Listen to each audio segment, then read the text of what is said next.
Hey, what's going on everyone? Welcome back to the channel. Today I'm going to replace the battery on my dead key cards or car keys for a bunch of cars. But as you all know, you pretty much open up this plastic cover and you replace the battery inside, which is a watch battery most cases.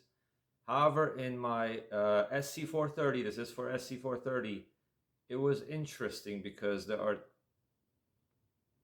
two steps that you have to, go through to get to the battery, which is not a rocket science. It just, instead of opening up one screw, which is right here, it's a small little Phillips screw.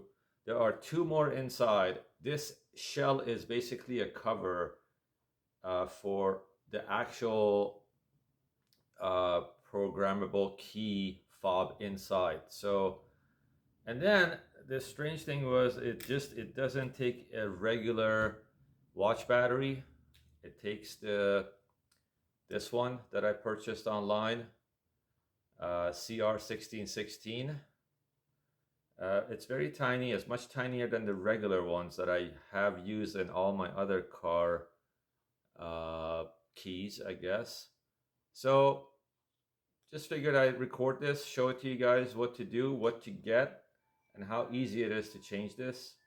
A lot of people I see or meet, they take these to the dealership for battery replacement. So hey, if you have a car, you have a Lexus, you have an SC430, just do it yourself. It's as easy as simple.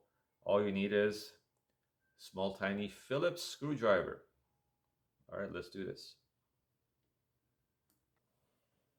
All right, here we go.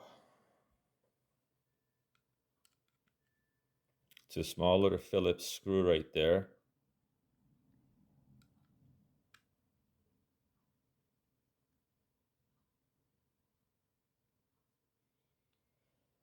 This is a spare key. I have never used this key. As you can tell, it looks brand new. But the other key that I used, the battery was dead. Even I noticed the battery was dead in this one, so I figure I just, get two batteries and replace both of them.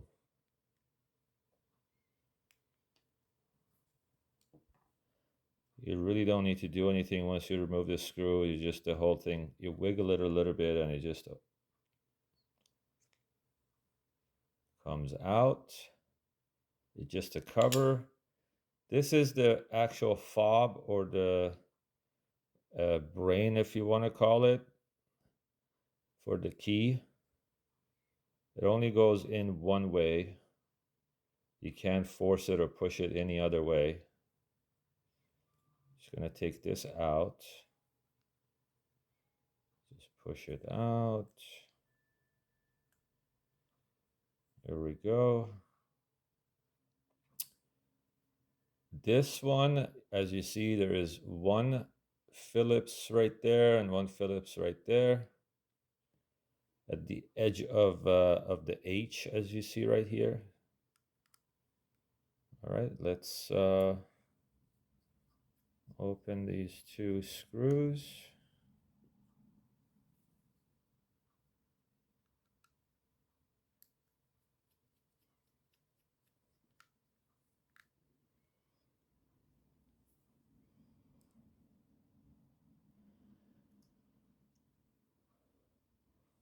There it is, folks. Just so you know, kind of be careful. There is a rubber gasket in here, right there. When you remove this cover, make sure you don't remove the rubber gasket. It's important to have that rubber gasket. It's just for protection, for moisture, or I don't know if you for water maybe. So anyhow, you can simply take this battery out. Fairly simple.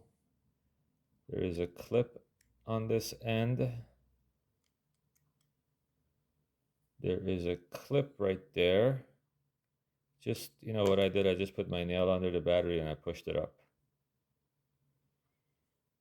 And Again, as you saw before, is CR1616 3-volt. Make sure you order the right battery. And here we go.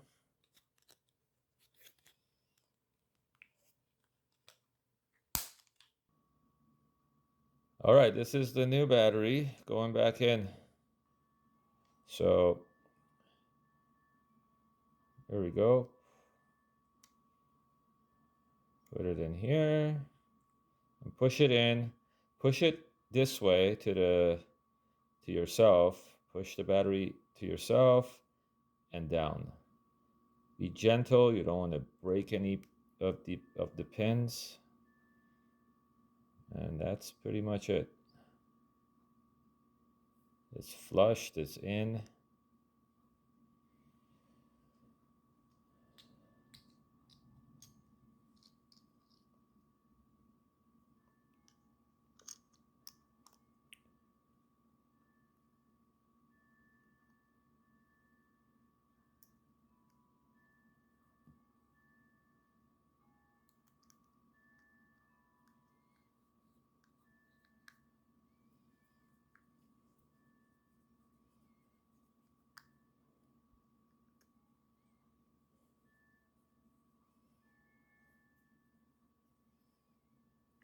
Okay. One more.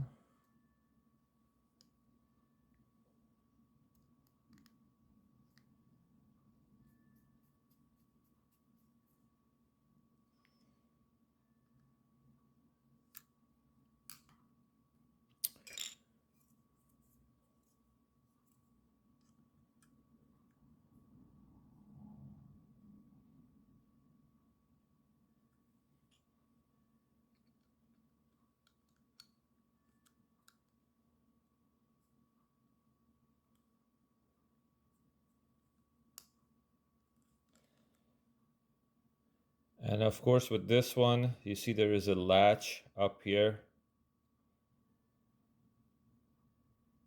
Make sure you start from the top.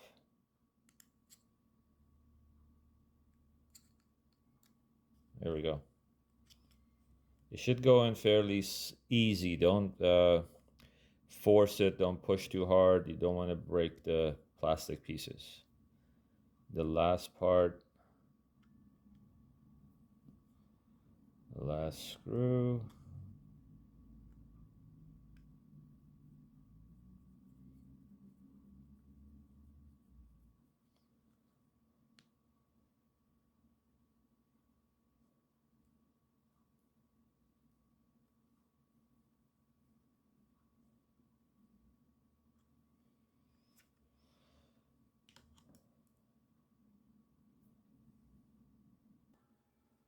Well, that was it. Pretty simple. Batteries changed.